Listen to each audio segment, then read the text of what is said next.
За здоровьем нужно следить регулярно. Елизавета Умарова обратилась в Карабулакскую больницу с колющей болью в области сердца. Домашние хлопоты никак не позволяли дойти до медучреждения. Об акции «Сердечная суббота» услышала от соседей. Здесь она прошла консультацию и осмотр у нескольких специалистов, назначили лечение. Единственная проблема, которую Елизавета выделила, это теснота в больнице. Девочки все здесь организовали хорошо. Очередь деле они принимают быстро и оперативно, все нормально идет.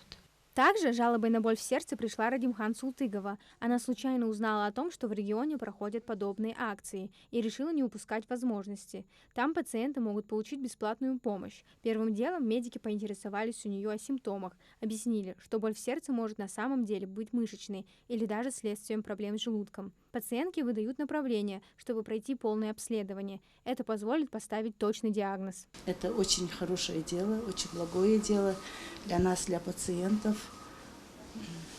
Регулярно мы приходим сюда и делаем обследование.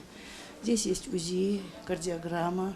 Пройти осмотр у терапевта и кардиолога можно до 6 часов вечера. У 3 человек уже выявили заболевание, им поставили диагноз и взяли на диспансерское наблюдение. На учете 6375 человек. Чаще всего они жалуются на высокое давление или на ОРВИ. Сейчас сезон простуды, поэтому подхватить грипп очень легко. В рамках сердечной субботы делают комплексное обследование. Этот скрининг поможет выявить болезнь на раннем этапе, скорректировать состояние и не допустить осложнений инфаркта, инсульта, поражения сосудов и почечной недостаточности.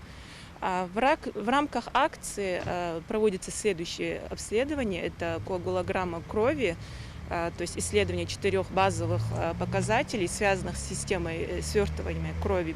Биохимический анализ крови, УЗИ сердца, УЗИ вен нижних конечностей, ЭКГ сердца. Цель акции – напомнить жителям о том, как важно следить за своим здоровьем и заниматься профилактикой, проходить диспансеризацию и профосмотры. Мероприятие в регионе запустили в прошлом году. В его рамках свое здоровье уже проверили несколько тысяч человек. Для обследования медикам выдали новое оборудование. Амина Зязикова, Сулейман Костоев, Новости 24.